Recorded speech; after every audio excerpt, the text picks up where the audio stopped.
मित्रांनो, मी केव्हाचे आपल्या सर्वांचे आपल्याच क्लिक मराठी या यूट्यूब चॅनलवर सहर्ष स्वागत करतो।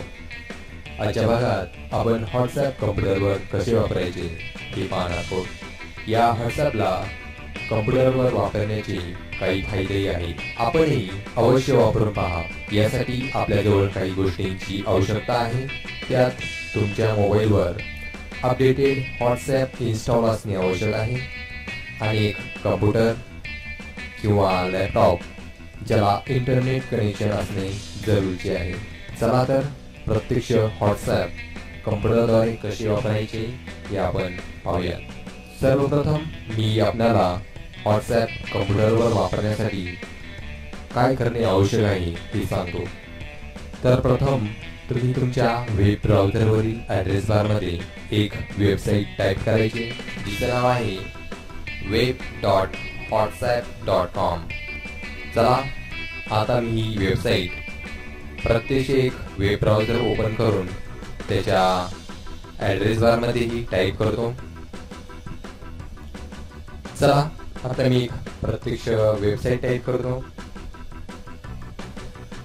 तुमच्या ब्राउझरच्या वेब ॲड्रेसमध्ये web.whatsapp.com अशा पद्धतीची वेबसाईट टाकायची।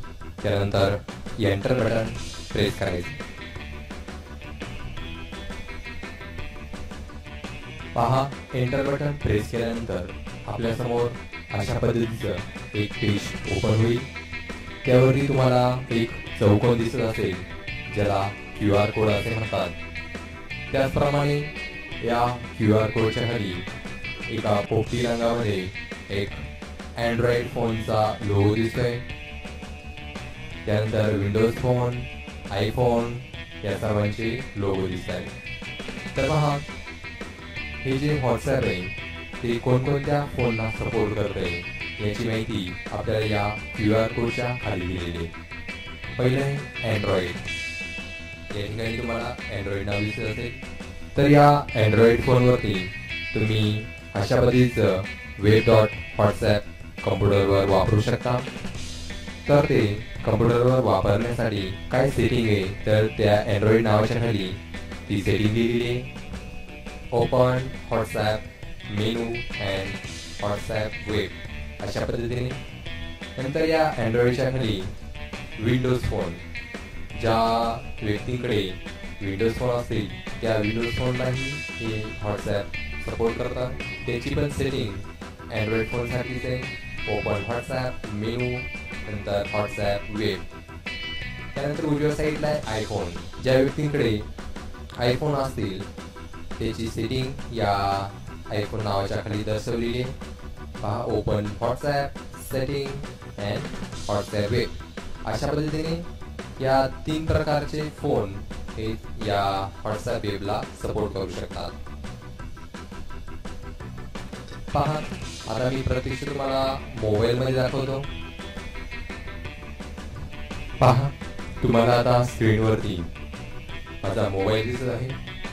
तर मी यामध्ये सर्वप्रथम व्हॉट्सॲपवरती क्लिक करतो। व्हॉट्सॲपवर क्लिक केल्यानंतर या व्हॉट्सॲपच्या उजव्या कोपऱ्यात वरती तीन छोटे टिंबर दिसतात तुम्हाला। त्याचे 3 पॉइंट दिसतात, यावरती क्लिक करायचे। यावरती क्लिक केल्यानंतर आपल्यासमोर अशा पद्धतीने एक 4-5 ऑप्शन डिस्प्ले होतात। त्यातील व्हॉट्सॲप वेब या नावावरती क्लिक करायचं। या नावावरती क्लिक केल्यानंतर पहा, अशा पद्धतीने एक चौकोन आपल्याला दिसतोय आणि त्यामध्ये स्कॅनिंग सुरू झालेली आहे। तर हा मोबाईल बरोबर या QR कोडच्या समोर धरायचा आहे आणि त्याच्या साहाय्याने तुम्ही हा कोड स्कॅन करून घ्यायचा आहे। जो कम्प्युटरवरील कोड आहे तो कोड या मोबाईलवरून स्कॅन करायचा आहे। ज्यावेळेस तुम्ही स्कॅन कराल त्यावेळेस ॲटोमॅटिकली व्हॉट्सॲप हे तुमच्या कम्प्युटरवरती जोडलं जाईल। अशा पद्धतीने हे स्कॅनिंग होत आहे आणि हे स्कॅनिंग तुम्हाला बरोबर हा जो कम्प्युटरमधला QR कोड दिसतोय त्याच्या समोर असा मोबाईल पकडून ते स्कॅन करायचे। ज्यावेळेस तुमचा मोबाईल हा QR कोड स्कॅन करेल तेव्हा ॲटोमॅटिकली व्हॉट्सॲप हे कम्प्युटरवरती सुरू होईल. आता तुम्हाला प्रत्यक्ष दाखवण्यासाठी माझ्याकडं एक्स्ट्रा मोबाईल नाही आहे, ज्याच्या थ्रू मी पुन्हा एक शूटिंग करून तुम्हाला दाखवू शकतो. परंतु तुम्हाला समजलं असेल की कशा पद्धतीनं स्कॅन करायचं आहे.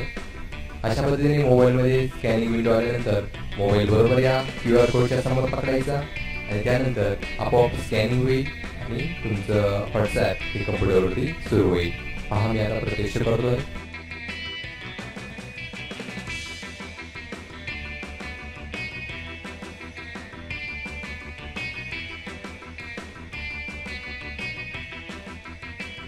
पहा, स्कॅनिंग झाल्यानंतर लगेचच व्हॉट्सॲप हे मोबाईलवर या ठिकाणी आलेले पहा. आता मी जर मोबाईलवरती जर एखादा मेसेज जर आता टाईप केला तर तो या कम्प्युटरमध्ये दिसतो की नाही हे आपण आता थोडक्यात पाहूया. पहा, आता मी एक व्हॉट्सअपचा मेसेज टाईप करतो आणि पाठवतो.